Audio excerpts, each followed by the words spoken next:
Y llega un nuevo episodio de Caminantes. Y Caminantes llega esta vez a la frontera. Hoy desde Cúcuta, Colombia. Queridos radioescuchas, bienvenidos hoy a un día más en nuestro programa Caminantes. Hoy tenemos el gusto y el placer de estar con el doctor Rafael Olarte. Él es médico de la Universidad Industrial de Santander, especialista en epidemiología de la Fundación del Área Andina. Hizo un fellow en investigación en el Hospital Sony Group de Toronto, en Canadá. Actualmente es el coordinador de COVID para el Hospital Universitario Erasmo Meós en Cúcuta y asesor en la gobernación de Norte de Santander en el puesto de mando unificado para todo lo que es el manejo de la COVID-19. Doctor, bienvenido esta noche a nuestro programa Caminantes. Hola Leonardo, muchas gracias por la invitación y gracias por tenerme en este espacio. Muchas gracias a usted, doctor. Entonces, si le parece, doctor, iniciemos con su presentación que amablemente nos trae hoy sobre el tema de pospandemia y el análisis del impacto directo de la pandemia e indirecto y cuando el tema de volver a las medidas de contención y el tema de normalidad versus nueva normalidad, doctor. El auditorio es suyo. Gracias, muchas gracias Leonardo. La idea, bueno, es primero agradecer a Nuestro Mundo en Datos, que es una organización que está a partir de la Escuela de Desarrollo Global de Oxford Martin. Estos datos son, pues la mayoría son gratis, pero todos se pueden publicar. Ahí trabaja Hannah Ritchie y colaboradores, y Greg Units y colaboradores, que son los que digamos, hacen para la mayor parte de estas estadísticas. Entender que salir adelante de esta pandemia solo se logra en cooperación y entender que tratar de tener información de la pandemia solo en noticias, pues es muy difícil. Pensamos más en que las personas bien intencionadas, las que llevan a cambios positivos, son aquellas pues que piensan que el progreso es posible, pero no es un regalo, que debemos trabajar por él. Y también entender que los datos están lejos de ser perfectos y que podemos convertirnos en herramientas, convertir estos datos en herramientas nuestras pues, para tomar decisiones. Entonces, pues básicamente la presentación va dirigida a mostrar cuál es la situación global, el impacto directo e indirecto, como vos lo mencionabas. Y esos tres criterios son importantes si uno quiere hablar de datos en el mundo, pues que existan poblaciones mayores de 5 millones de habitantes para poder tener algún grado de comparación, países con más de 21 días después de 100 casos confirmados y alta calidad de las pruebas de detección, reporte de casos y muertes. Ustedes saben que Colombia cumple pues, con esas, mirando el mapa, con el primer criterio, nosotros estamos alrededor de los 50 millones, cumple con el segundo criterio también digamos, el tiempo de pandemia. Llevamos más de 21 días después de los 100 casos confirmados y cumple con el tercer criterio, que es pues ustedes conocen muy bien que Colombia tiene un sistema de vigilancia epidemiológica muy fuerte, notificación bajo protocolos, lineamientos y rutas para fallecidos por COVID-19 y datos accesibles que vienen de las unidades generales de datos, que son prácticamente muy fáciles de conseguir ahorita en cualquier parte de la red.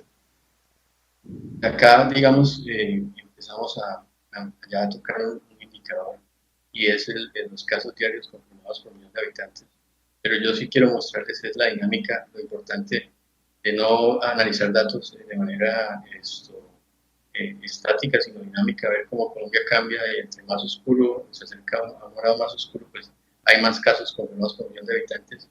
Y hacer énfasis acá, por ejemplo, que países en África, si ustedes miran la diapositiva anterior, vemos muchos países de África que no reúnen las características de alta calidad de los datos. Y entonces a veces me encuentro con reportes que mencionan que África está mucho mejor que el resto del mundo, pero realmente lo que podemos estar enfrentándonos es a una región que no tiene una alta calidad de datos, entonces ahí es donde empiezan los problemas, digamos, de comparación. Y con respecto a Colombia, pues posicionarlo ahorita está alrededor de una séptima posición, en el último reporte que yo saqué, creo que hace unos más o menos 10 días, estaban 127 casos diarios por millón de habitantes. En el punto más alto estuvo en 224 casos por millón de habitantes. Y las posiciones pues, han venido cambiando, como ustedes lo vieron en la gráfica, en la medida que pasa la pandemia. Cuando vemos las pruebas conducidas, y creo que acá es importante de pronto hablar con Leonardo acerca de esto, es que los países que se encuentran en azul son los países que tienen un porcentaje de muestras o positividad de las muestras menor del 3%. Y el tener una positividad de las muestras en este valor, pues indica que el país está haciendo una gran cantidad de muestras en su región. Lo que pasa con Colombia es que, si usted mira la gráfica, viene disminuyendo, y es porque Colombia tuvo un brote diferente a países de Europa. Acá vamos a comparar con Alemania, por ejemplo, que ellos tuvieron una positividad muy alta, obviamente al inicio, como ven en la gráfica, y en la medida en que salieron del brote, pues empezaron a disminuir su porcentaje de positividad, y se traduce pues, en un valor mucho más alto de ese indicador. Luego eso es lo importante, no poder ver la dinámica y no quedarnos con un valor estático para poder comparar, porque son situaciones diferentes. Se presentaron los brotes en tiempos diferentes. Cuando vemos el número de muertes confirmadas diarias por millón de habitantes, pues también pasa lo mismo. Entre más oscuro, pues hay mayor, este indicador está mucho más alto, y vamos a ver que el indicador es completamente dinámico. Ustedes miran, en Colombia inicia con un color claro, y en la medida en que aumenta y que llega al brote, pues el indicador se vuelve un poco más oscuro y en esta escala de calor, y vuelve de pronto a retornar un poco a un nivel más claro, ¿no es cierto? Porque el número de casos confirmados o muertes confirmadas por millón de habitantes pues se altera también dependiendo de la situación en la que se encuentre con respecto al brote en la región. Y vemos cómo Sudamérica tiene un patrón similar en este momento, incluso Norteamérica y México, y Europa se encuentra en una situación completamente diferente. Cuando el tema de la letalidad para mí es muy importante, porque digamos que es donde más he encontrado análisis de letalidad tratando de explicar toda la pandemia de una región con solo este indicador, y pienso que no es muy responsable hacerlo de esa manera. La letalidad sabemos que es simplemente las muertes ocasionadas por COVID dentro del grupo de pacientes enfermos por COVID o confirmados por COVID. Y también quiero mostrarles en la gráfica que tiene una variabilidad tremenda a lo largo de toda la pandemia, y cómo pues, la letalidad inicialmente en Colombia era muy baja, y en un porcentaje menor del 1% aumenta durante el brote, y en la medida que pasa el brote empieza a bajar también a valores y nos mantenemos alrededor de un 3%, incluso muy diferente a países como Italia o cercanos al mismo porcentaje de letalidad de Alemania. Entonces, pero sí hacer mucho énfasis acá que la letalidad incluso se altera por otras cosas, como por ejemplo los países que tienen mayor número de personas mayores de 65 años, la presencia de comorbilidades, y la muerte pues, a causa de una enfermedad no solo depende de la misma enfermedad, sino del tratamiento recibido y de la habilidad intrínseca para recuperarse. Entonces este indicador es interesante, es bueno seguirlo, pero hay que analizarlo con mucho cuidado, y pues es parte de por qué lo traía esta presentación. Y acá, señor.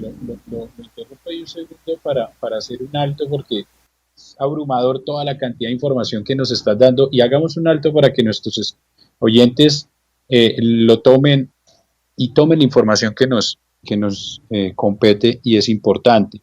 Todos los mapas que nos mostraste primero, ¿en qué página es que la pueden verificar las personas? Sí, eso ahí tenemos siempre que mencionar lo que esto, digamos, está abierto para el público, se puede publicar de esta manera. Es en nuestro mundo en datos, Our World in Data, que viene de la Escuela del Desarrollo Global de Oxford, Martin, y ellos, los que más han trabajado en esto son Hannah Ritchie y Break Units. Ustedes han visto que Colombia ha utilizado estos gráficos también en algunas de sus páginas, sobre todo en las que tienen que ver con las que vienen con el análisis económico.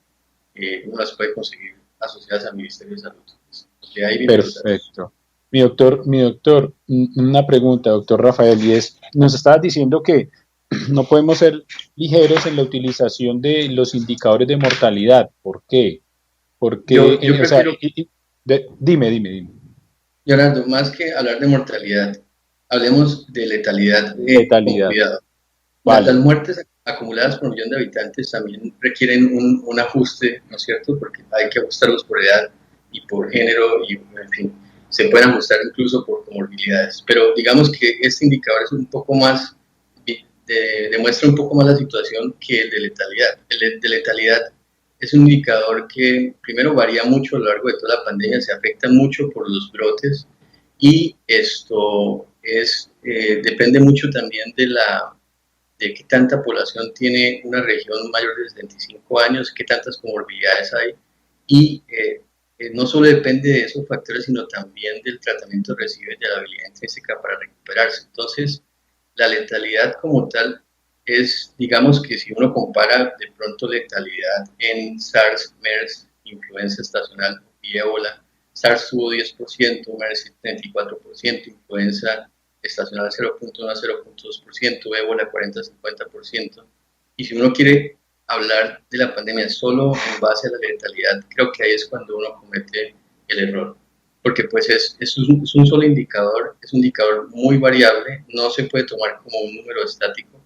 ¿Y qué noté yo algunas veces, Leonardo? En los momentos en los que Colombia estaba en brote, muchas regiones empezaron a poner a sus regiones como en un estado, digamos, muy difícil, basado en solo este valor de letalidad estática. Cuando ahí, por eso yo con mucho cuidado lo llevo a una gráfica dinámica y les muestro, miren, que la letalidad varía, dependiendo del brote, varía en todas partes del mundo, incluso uno se pregunta por qué Italia tiene una letalidad del 12% casi que toda la pandemia. Y entonces acá les puedo hacer una pregunta, o les puedo hacer, digamos, una apreciación. Es posible que Italia haya tenido un número muy alto de letalidad, primero porque la población mayor de 65 años es mucho mayor que Colombia, y segundo porque ellos tuvieron un golpe muy fuerte de la pandemia e hicieron pruebas a las personas que están hospitalizadas o en cuidado crítico.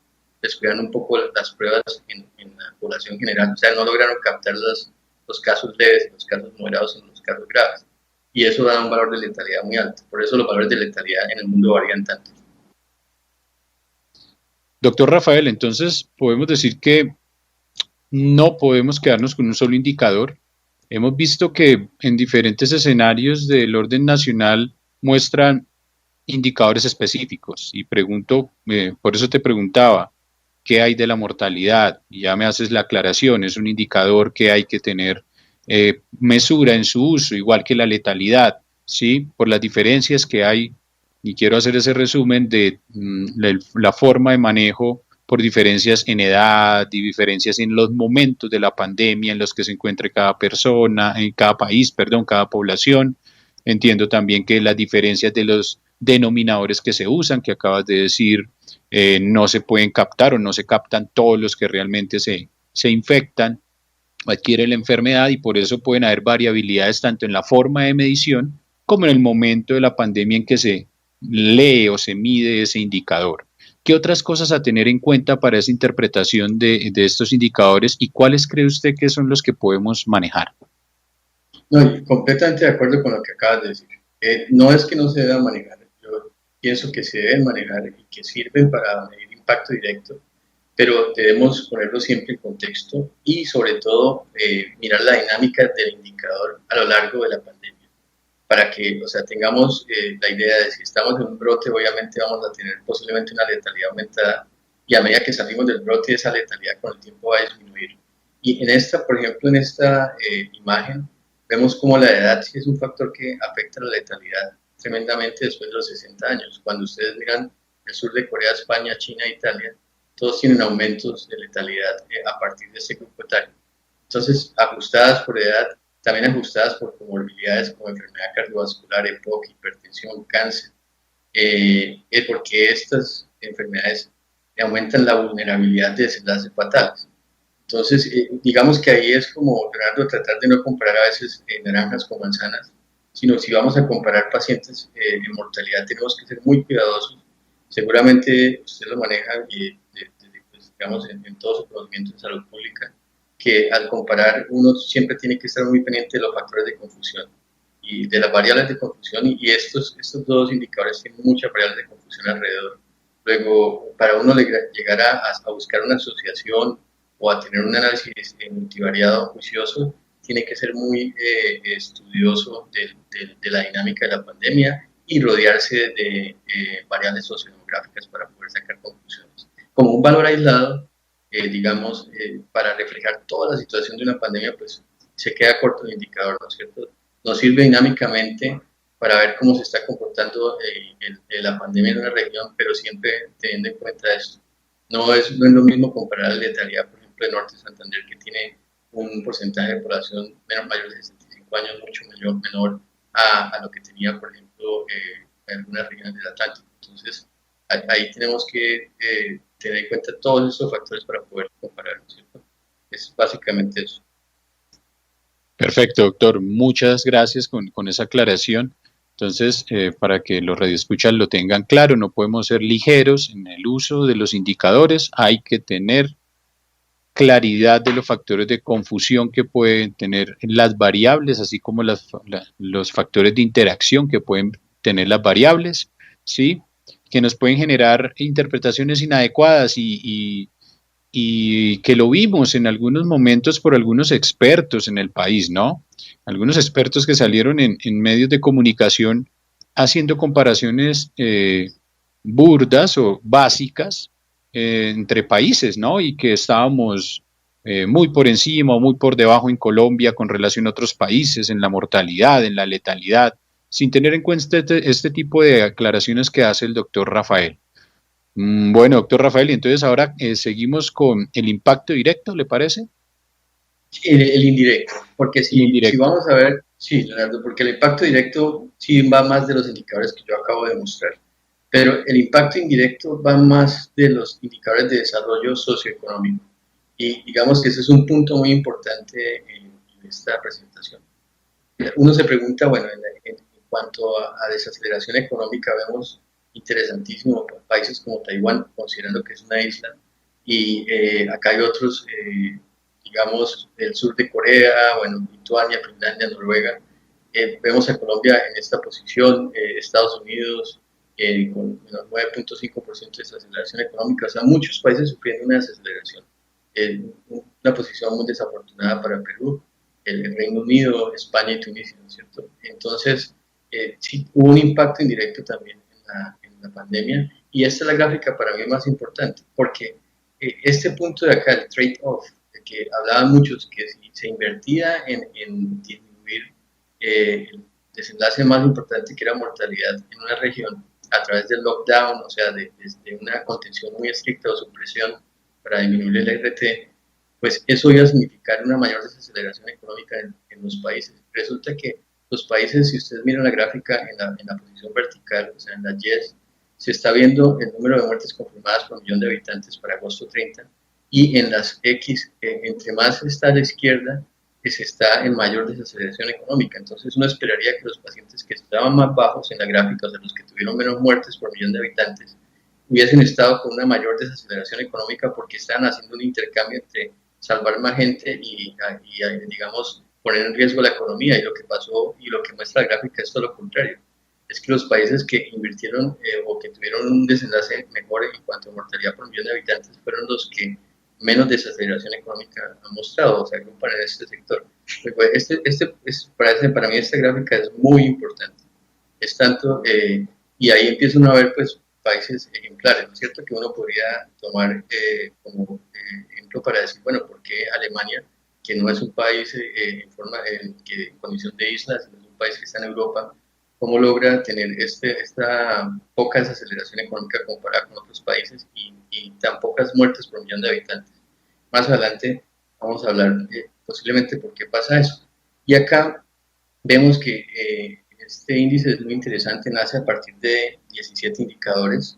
De C1 a C8 habla de cierres de escuelas, negocios no esenciales, aeropuertos. E1 a E4 habla de políticas económicas. Y H1 a H5, políticas de salud, avance en pruebas, inversión del sector salud. Y sabemos que en Colombia pues, hay cambios en los últimos días, ¿no es cierto? Estamos en un aislamiento selectivo a través de la estrategia PRAS, que son pruebas, rastreo automático, manual, aislamiento selectivo y sostenido.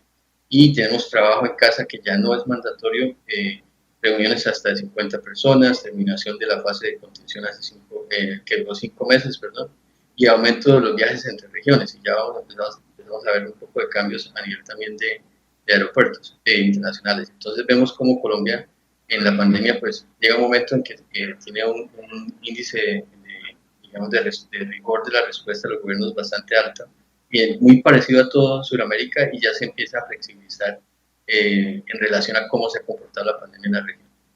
Y bueno, acá vemos otro, y este es muy interesante, es el cierre de escuelas. Yo pienso que muy pocas veces en el mundo vamos a ver esto que está pasando acá, cuando casi todo el mundo cierra escuelas, alrededor de mayo 4, es simplemente para mostrarlo y cómo nuevamente el mundo se empieza a flexibilizar con respecto a esto. Sin embargo, Sudamérica a octubre 1 todavía mantiene un nivel de recomendación requerida de cierre de escuelas, pero ya empezamos a ver cambios, ¿no es cierto? Ayer el presidente nos mostraba algo y se está viendo el cambio pues en el país. Igual el cierre de trabajos no esenciales, también llega un momento en el mundo en que cuando ustedes vean en color rojo oscuro, es cuando el mundo está prácticamente cerrando casi todos los trabajos no esenciales, y cómo se empieza a flexibilizar ya parte de Sudamérica y también de Norteamérica.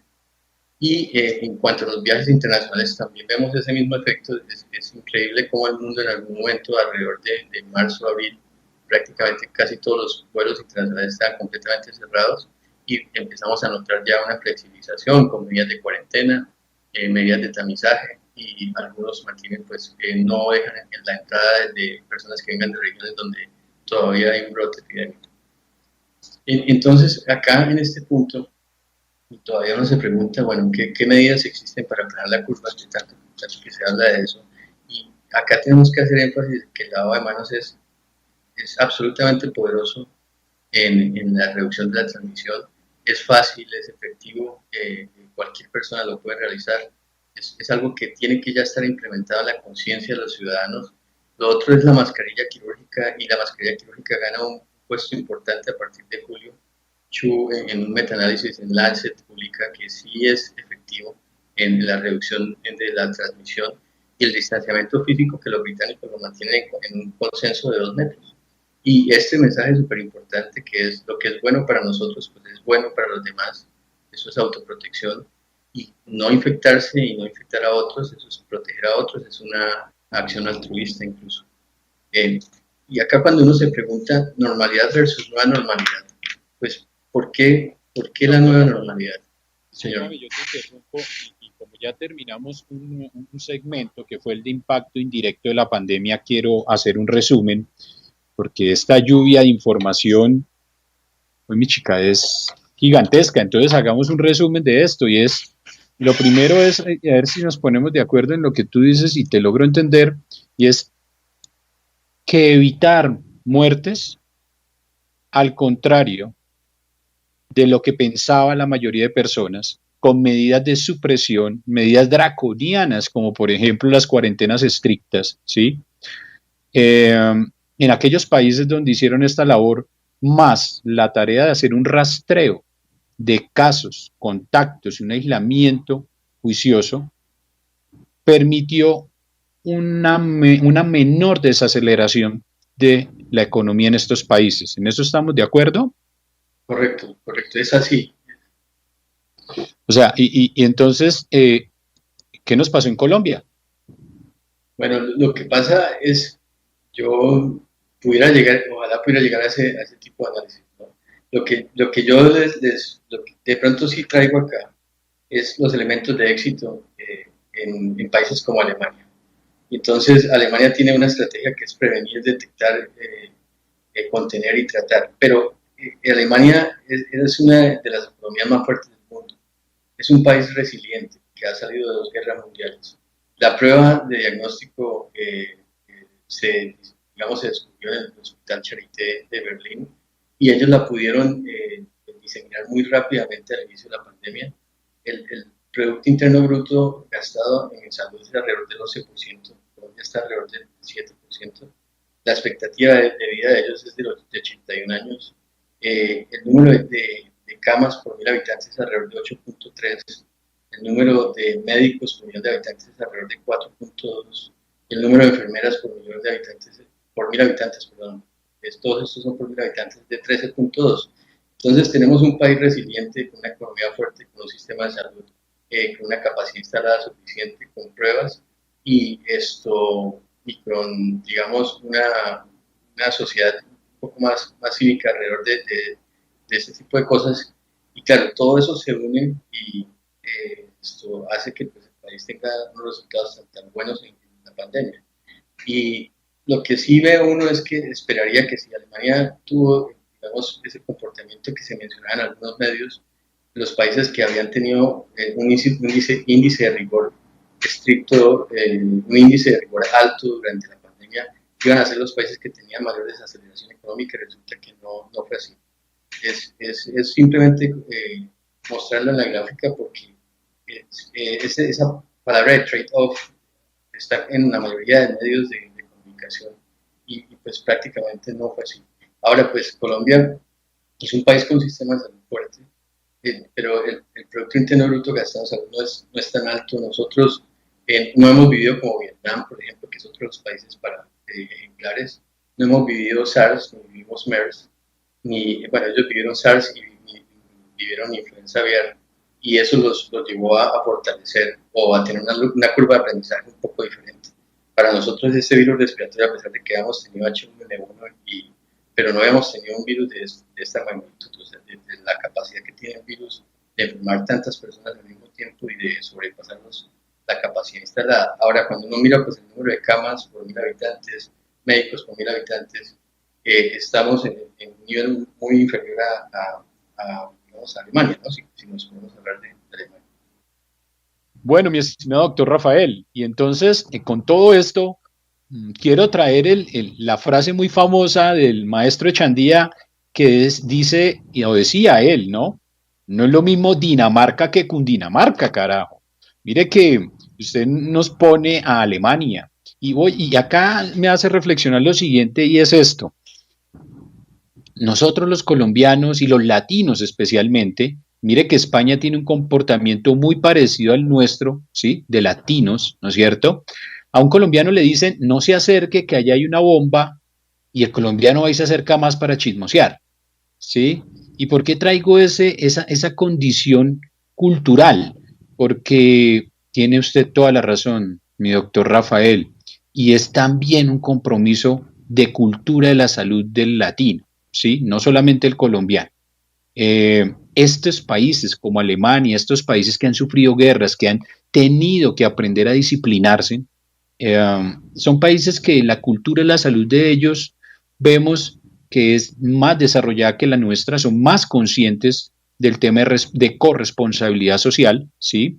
Y son personas que realmente se aíslan, lo veíamos también con Corea del Sur, ¿no? Personas que les decían aíslese, iban y se aislaban, ¿sí? Acá el colombiano ¿no es cierto?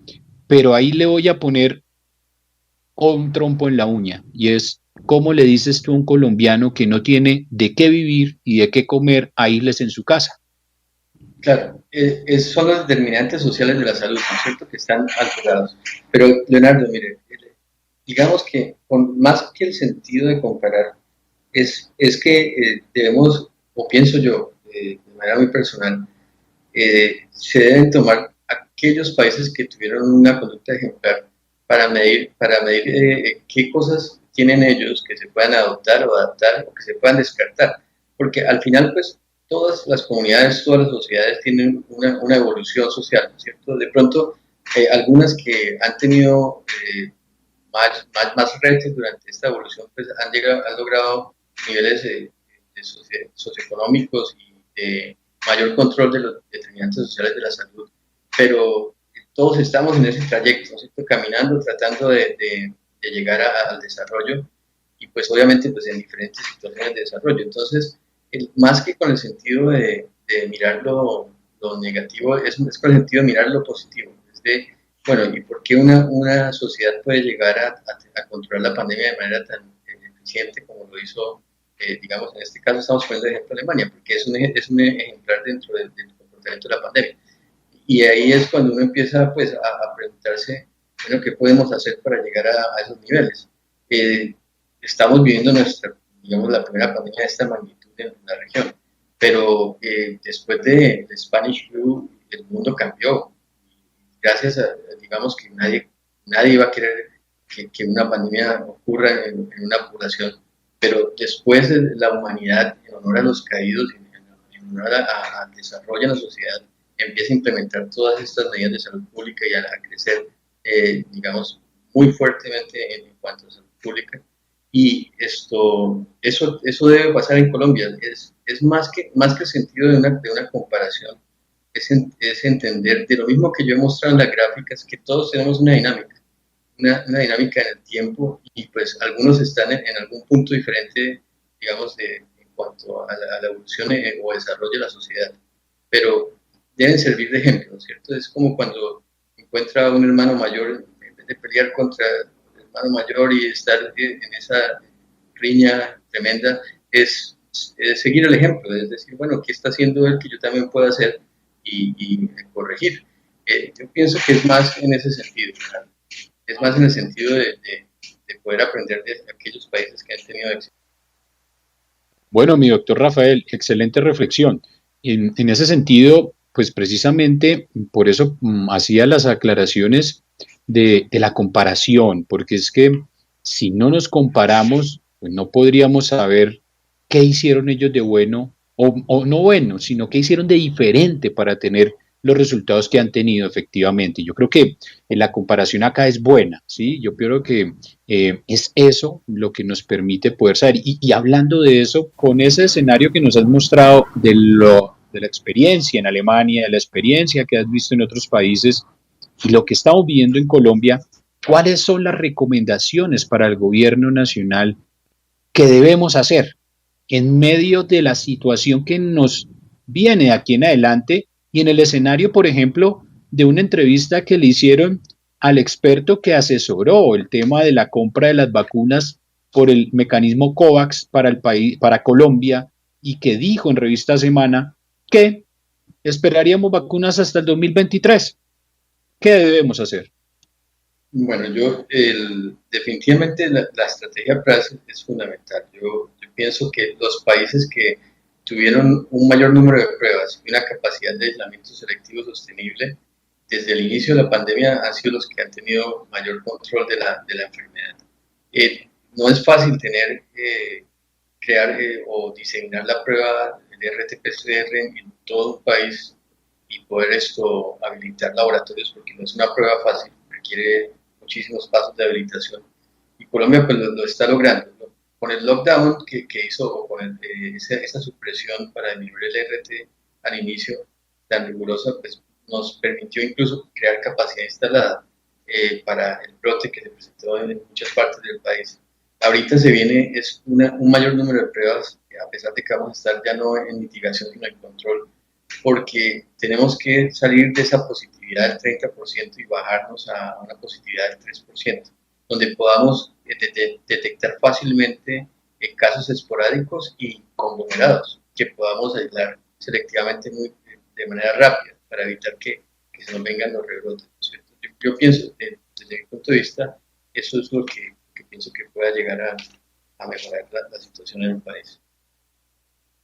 Bueno, mi querido doctor Rafael, precisamente mirando los datos que publica el Ministerio de Salud, con corte al 3 de octubre de este año, tenemos una positividad del 26%, sí señor, una positividad que, como usted ya lo dijo, puede estar afectada por la cantidad de pruebas, puede estar afectada por a quién se le hacen las pruebas, puede estar afectada por el momento epidemiológico, como ya usted lo expresaba.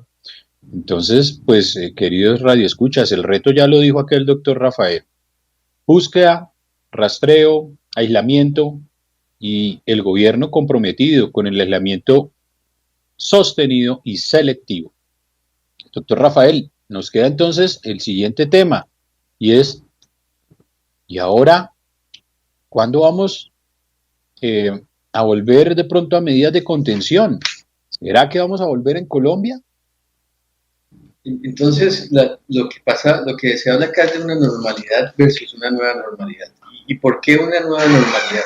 Si ustedes miran este modelo de jerarquía de controles o de medidas para prevenir enfermedades infecciosas o el contagio infeccioso, eso está en la Organización Panamericana de la Salud, esta diapositiva de ellos, pero si miran este modelo de pirámide invertida, lo menos eficientes son los elementos de protección personal. No quiere decir que no sean eficientes, pero son los menos eficientes. Y luego vienen los controles administrativos que hablan de las medidas de gerenciamiento de los recursos con el objetivo de reducir el riesgo de las personas a estos agentes infecciosos. Por encima y más eficientes los controles de ingeniería, el aislamiento de personas del riesgo, el seguimiento de modelos de coortización y después viene la sustitución del riesgo, ¿no es cierto? La vacuna, que todavía no la tenemos, lo que mencionabas, pero encontrar la vacuna, por ejemplo, ahí yo quisiera, no es solo encontrarla, es posible que en este momento la OMS hay 36 vacunas en fase clínica, de esas 7 están en fase 3 y hay 146 en estudios preclínicos.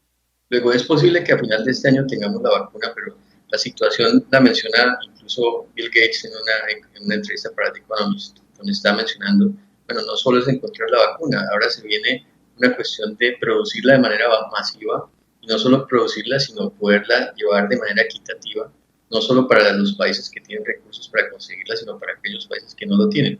Porque al final la pandemia pues, es de todo el mundo y si se controla la pandemia en cada región, se controla en el mundo. O sea que es un problema global. Luego es importante en este punto mantener una globalización, mantener digamos, esos puntos que generan equidad, en donde se puede distribuir la vacuna en la misma manera en que se distribuyen en países que tienen los recursos para conseguirla, así como en los países que no tienen los recursos. Pero ese proceso de producción masiva y de lograr producir al 60% de vacunas, o sea, de vacunas para un 60% de la población, estamos hablando alrededor de casi 4.6 billones de personas. Entonces, esto no es una tarea fácil, por eso es una tarea que va a tomar 2 años. Y cuando uno escucha a Bill Gates en The Economist, él también tiene ese lapso de tiempo. Él piensa que a pesar de que ya se estuvo trabajando este año en elegir los sitios donde se iba a hacer la producción masiva de las vacunas, que incluso las compañías que están produciendo las vacunas han estado trabajando en conjunto, a pesar de que tienen diferentes tipos de vacunas y que están en fase 3, y que en este momento hay una discusión tremenda, incluso el ministro de Salud va a presidir en la Organización Panamericana de la Salud esa discusión acerca de la equidad que se debe mantener en la distribución de las vacunas. Entonces, es una tarea difícil, ¿cierto? Toma tiempo, es algo que de pronto se va a mantener cada 2 años más. Luego es una nueva normalidad. ¿Por qué nueva normalidad? Pues porque se tienen que mantener elementos de protección personal, controles administrativos y controles de ingeniería mientras se encuentra sustitución de riesgo. Ya mucho más adelante pues hablaremos de la eliminación de riesgo, que es un tema mucho más complejo y ya toca el tema de inmunidad de rebaño y tener una población mayor del 60% bajo vacunación. Es una cuestión mucho más compleja. Entonces, esa es la razón por la nueva normalidad, ¿no es cierto? No podemos ser flexibles ahorita que salimos del brote ante el riesgo de esto que está pasando por ejemplo, en países como España, que el número de casos igual al número de casos anteriores, obviamente con unas alteraciones de mortalidad diferentes y posiblemente ya no llegando a la capacidad del sistema, digamos, a un colapso de la capacidad del sistema, pero sí con un número de casos importantes, un personal de salud cansado, una cantidad de cosas de la sociedad tremendas que de pronto vamos a vivir. Entonces, la nueva normalidad es lo que posiblemente tenga lugar ahorita en esto, como mencionas, en este lapso de 2 años que siguen. Mi doctor Rafael, y entonces, ¿será que vamos a volver al lockdown? ¿Nos van a volver a encerrar? Leonardo, yo no pienso que volvamos a medidas de lockdown de supresión. Yo pienso que y por eso hago tanto énfasis en que si la estrategia PRAS empieza a funcionar, se puede controlar casos esporádicos y conglomerados. Luego habrá control de este tipo, de donde hayan conglomerados sí habrá un aislamiento selectivo y sostenible, pero no un lockdown completo, porque ya en este caso las medidas de supresión para bajarle el RT pues no son tan efectivas en rebrotes, o por lo menos no conozco literatura acerca de eso. Realmente ahorita lo que se viene es es que las medidas que mencionamos anteriormente, tan sencillas como el lavado de manos, la mascarilla, el distanciamiento físico, deben estar implementadas en la sociedad y en la conciencia de los ciudadanos, y no dejando de lado lo que mencionabas, que hay una población muy grande de Colombia que vive el día a día, que necesita salir a conseguir sus recursos. Luego, tenemos que trabajar también sobre los determinantes sociales de la salud, ¿no es cierto? Acá hay un punto importante, por ejemplo, el impacto en las metas de desarrollo sostenible, que son 17 para 2030. Todas están en amenaza con esta pandemia. Tenemos en este momento menor, menor número de ingresos, hay desempleo, disrupción de la producción y distribución de alimentos, desenlaces devastadores sobre la salud, cierre de escuelas y acceso remoto a la educación, suministros de tecnología de acceso inadecuado, desaceleración económica, desglobalización, exposición a alta densidad poblacional, conflictos y desorden civil y crecimiento de nacionalismo. Luego, todas estas cosas están amenazando las metas de desarrollo sostenible planteadas por el mundo para el 2030. Y este punto acá es importante porque esa nueva normalidad digamos, tiene un futuro positivo si lo planteamos en temas de globalización, de economía ambiental y de transición hacia economías verdes. Y no dejamos que el mundo se vaya hacia una desglobalización, nacionalismo, daño en la biodiversidad o utilización de recursos de energía a partir de emisores de carbono y que pueden llegar a valores prepandémicos. Sabemos que durante la pandemia hubo una disminución del CO2, pero que en esa reactivación económica pues puede que aumente incluso a valores mucho peores a los prepandémicos. Entonces, acá en este punto, digamos que hay tres comportamientos que pueden pasar con respecto a la economía, y es que haya un comportamiento en B, o sea, que en la manera como se desaceleró suba, o que se mantenga una U, que una desaceleración abrupta se mantenga en una desaceleración sostenida por un tiempo y después aumente, digamos, el desarrollo económico empieza a aumentar, o una L, que es la que no quisiéramos, que es una desaceleración sostenida, ¿no? Y acá yo toco un punto importante, Leonardo, y es esto tan útil, digamos, llegó al país en diciembre del 2019, cuando no había pandemia, por lo menos no la había acá en la región, estaba en China, pocos conocemos acerca de esta pandemia, y se reúnen pues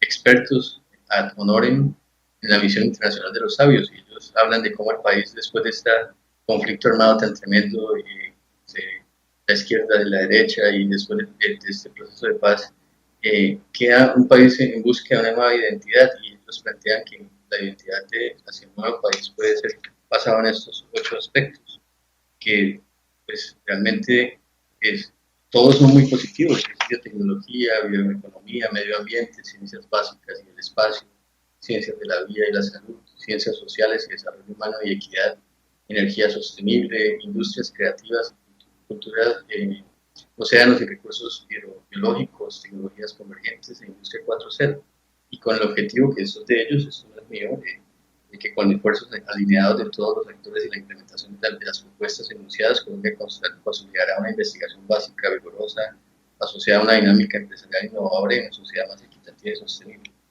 Luego, esto es, pues, digamos que una de las cosas que puede Colombia retomar. Estaban en diciembre del 2019 hablando de esto, proyectando un país, y en este momento casi que se hace necesario retomarlo, ¿no es cierto? Y plantear. Recordemos que en esta pandemia los sectores de tecnología fueron los que más crecieron, se mantuvieron productivos. Desafortunadamente los trabajos de cuello azul, aquellos que requerían manufactura, pues fueron los que más se afectaron, y este documento nos está invitando al país a que tomemos un camino de desarrollo basado pues en los 8 aspectos que ya mencioné. Digamos que ahí. Bueno, doctor Rafael, entonces, con todo esto que nos estás diciendo, no volveríamos entonces a encerrarnos, no volveríamos a quedar en cuarentena.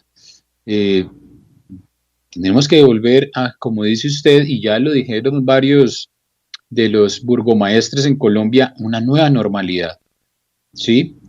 Y en esa nueva normalidad me gustaría que usted nos dé esos consejos para el que anda a pie, para el que anda en el bus, para el que anda en el Transmilenio, o para los que nos subimos en esos medios de transporte masivo, para los que vamos a trabajar a la calle, para los profesionales de la salud? ¿Cuál es ese mensaje que tenemos en relación a esto? Y una segunda parte es ese compromiso, ¿no?, que nos acabas de dar con la revisión de la Comisión de los Sabios. Ese mensaje al país, ¿será que nos sirve para reactivar también nuestra economía estos 8 puntos? Sí, definitivamente para la población, para todos nosotros, para la comunidad, el lavado de manos, recordemos lo poderoso que es en la disminución de la transmisión. La mascarilla quirúrgica funciona, está demostrado, es efectiva, y el distanciamiento físico funciona. Y lo que es bueno para uno, pues es bueno para los demás, lo repito, y es un acto altruista tener una mascarilla y mantener estas medidas, porque no está infectando y no está dejando que otros se infecten. Entonces, es básicamente ponerlo en nuestra conciencia como ciudadanos, en cualquier momento de la vida diaria. Estas 3 medidas son fundamentales para que la disminución de la transmisión sea bastante efectiva. En todos los lugares, tanto en los sitios de trabajo como en los sitios de transporte, en las esperas para entradas a supermercados, en las reuniones familiares, en las reuniones que se hacen los fines de semana, en todas las áreas de la vida. Si logramos mantener estas 3 medidas, seguramente vamos a reducir la transmisión de la enfermedad. Pienso que eso debe estar en nuestra conciencia. Doctor Rafael, perdóneme un segundo, señor, usted acaba de decir algo que me llamó la atención. Entonces, sí a las reuniones familiares. Pero es que en este momento ya se permiten reuniones de más de 50 personas en Colombia. Colombia flexibilizó. Por lo que, si recuerdan el mapa donde estaba el rigor de las medidas, nosotros hemos empezado a flexibilizar medidas. Lo que se debe es permitir que las medidas, que cuando se reúnan, uno debe evitar conglomerados y debe evitar espacios cerrados. Pero si va a ser parte de una reunión en la que hay menos de 50 personas, asegurarse de que las personas primero se hayan lavado las manos, que todos estén con mascarilla quirúrgica y que guarden una distancia mayor de 2 metros entre cada uno. Entonces, pues es rediseñar, ¿no es cierto?, las reuniones, rediseñar los espacios para compartir. Pues tenemos que compartir, no es un distanciamiento social, es un distanciamiento físico, es una nueva normalidad teniendo en cuenta elementos de protección personal, administración y ingeniería. Es crear rutas, no entrar en sitios de transporte donde haya conglomerados, porque se va a aumentar el riesgo de infección. Y importante, si uno está enfermo, reconocerlo a tiempo, informar, aislarse. Y si tiene un núcleo familiar, un aislamiento del núcleo familiar, que sea temprano, que sea un caso esporádico, que no se convierta en un superdispersor, en una persona que lleva la enfermedad de un lado a otro y de manera irresponsable pues está poniendo en riesgo a personas, incluso pues estamos hablando mayores de 60 años que tienen desenlaces fatales. Entonces, en ese punto es donde debemos ser muy cuidadosos. Y la misión de los sabios, señor. Doctor, con lo que usted acaba de decir, me surte o se me generan 2 preguntas. Bueno, ¿qué le podemos decir a las personas que no se quieren hacer la prueba porque tienen miedo de que salgan positivos y no puedan ir a trabajar y sus empresas no nos dejen ir a trabajar y algunos de ellos se queden sin su sustento? Primero. Segundo, ya que usted está en el hospital, le voy a hacer una pregunta picante. ¿Qué hay de cierto que en los hospitales, los gerentes de los hospitales están dejando de hacer pruebas para no tener tantas bajas y así no quedarse sin personal de salud para atender a los pacientes? No, yo lo que tengo es todo lo contrario, es una visión, decirle a la comunidad que el poder reconocer la enfermedad tempranamente, primero le permite que haya, si bien es cierto que no tenemos un tratamiento en este momento específico para COVID, sí tenemos algunas medidas que pueden favorecer un desenlace no tan malo, ¿no es cierto? Y sobre todo medidas de seguimiento y medidas de vigilancia, y podemos proteger a otros. Recordemos que muchos de los que salimos a trabajar estábamos en ese rango de edad entre los 18 años y los 60 años. Luego hay una población que está en riesgo, que es la población mayor de 60 años y que debemos cuidar muchísimo porque ellos son los que tienen desenlaces más fatales. Y en nosotros, los que salimos a trabajar durante la pandemia, pues son los que podemos aumentar el riesgo de ellos. Luego es una responsabilidad y es un acto prácticamente altruista, ¿no es cierto?, de proteger a los demás. Vi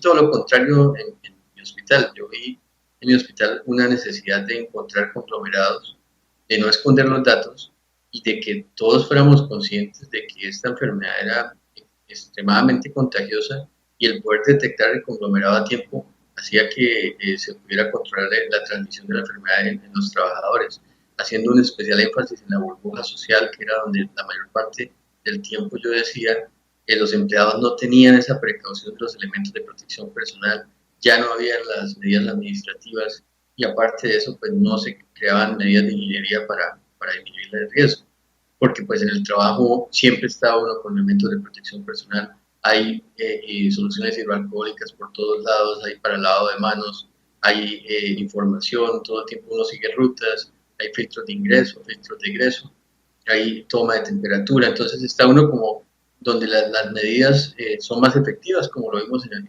la pirámide invertida de jerarquía de controles. Pero cuando llegamos a la burbuja social, nos relajamos. Ya no creo que mucha gente usara, por ejemplo, mascarilla quirúrgica dentro de la casa. No creo que la gente mantuviera los 2 metros de distancia con los familiares, que mantuviera el espacio con ventilación natural. Y bueno, el lavado de manos frecuente, en fin, la mascarilla, todas estas cosas no se mantienen en el núcleo familiar. Entonces ahí es donde se perdían todas estas medidas. Y todavía hay una responsabilidad tremenda de la comunidad con los mayores de 60 años. Es que entendamos que podemos tener un efecto muy importante porque ellos son los que han sido más protegidos durante la pandemia. Entonces tenemos una responsabilidad como sociedad. Esa persona que está, como mencionaba señor Leonardo, la persona que está enferma, que obviamente depende del sustento para vivir con todos los que trabajamos, y que en ese momento está enferma, tiene que pensar que existe aún mayor responsabilidad de la detección temprana de la enfermedad para cuidar a su familia que irse de manera irresponsable a trabajar, llevando a su organismo a un punto que puede llegar a ser de no retorno. Entonces, yo creo que es una cuestión de responsabilidad. Yo en algún momento de la pandemia dije, nosotros habíamos estado estudiando para un examen, porque el brote llegó muy tarde, pero en el brote tuvimos que aplicar todo lo que hemos aprendido a lo largo de esos meses que estuvimos digamos que tuvimos el control de la pandemia. Y ahorita ya pasamos el examen y tenemos que seguir aplicando lo que aprendimos durante este tiempo. Bueno, doctor Rafael, muchas gracias por esas aclaraciones y radioescuchas. Ya sabe, es una actitud altruista, responsable, cuidarnos y cuidar a los demás. No ha terminado, ya el doctor Rafael lo dijo, esto no ha terminado, es solamente el examen y tenemos que aplicar todo lo que aprendimos. Y ya nos quitamos de la venda ese concepto entonces de que estaban en las instituciones de salud no haciéndose las pruebas. Ahora, doctor Rafael, ya que cerramos este segmento, podemos entrar a mirar ya al final qué nos espera. ¿Será que vamos a tener Día de los Brujitos todos en la calle? ¿Será que vamos a poder tener la Navidad compartiendo? ¿Será que van a aumentar los casos y los muertos? ¿Será? ¿Usted qué dice, mi doctor? Pues Leonardo, yo lo que he visto es que muchos hemos visto, así sea un familiar afectado por esta enfermedad, ¿no es cierto? Y sabemos lo difícil que es la enfermedad con respecto a muchas cosas, ¿no? Al componente de aislamiento, a la incertidumbre acerca del desenlace, a la rápida progresión en algunas personas, así como a síntomas muy leves en otros. Y esto lo estamos viviendo, entonces tenemos que tener conciencia de que esa nueva normalidad se tiene que mantener, o sea, de que cada reunión que hagamos, que cada acto social que no podemos suspender porque somos seres sociales, porque necesitamos compartir, porque es parte integral de nuestra actividad diaria, pero debemos buscar la manera de que tengan estos tres elementos, que tengan elementos de protección personal, de que se sepa administrar los sitios donde se van a compartir, de que se mantenga distanciamiento físico, de que hayan, digamos, algunas recomendaciones de ingeniería que son muy básicas. No quiere decir que perdamos ese núcleo familiar, las uniones, ratos importantes como lo que mencionas el 31 de octubre, Navidad, que son momentos para compartir, pero que deben ser momentos para compartir dentro de una nueva normalidad que no ponga en riesgo las familias, pero que sí más bien despierten esa responsabilidad por mantenerse dentro de, digamos, de unas normas para evitar contagiarse y contagiar a otros. Bueno, mi doctor Rafael, entonces estuvo con nosotros en estos momentos y en estas conversaciones el doctor Rafael Olarte, médico, epidemiólogo, experto en investigación, actualmente coordinador de COVID en el Hospital Universitario Erasmo Meos y asesor de la Gobernación de Norte de Santander para el manejo de la COVID-19. Doctor Rafael, muchas gracias por acompañarnos en el programa Caminantes. Muchas gracias, Leonardo, a ustedes por la invitación. De verdad, muy contento de poder compartir este momento. Doctor Rafael, lo esperaremos en próximas entregas y radioescuchas. Tendremos más entregas porque construiremos y queremos construir la salud pública latinoamericana y amerindia en el contexto de nuestras cualidades y características propias de la región. Muy buen día.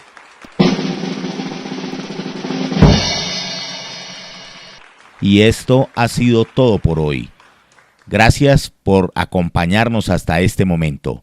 Nos escucharemos la siguiente semana en una nueva entrega de Caminantes. ¿Y a dónde llegaremos esta vez?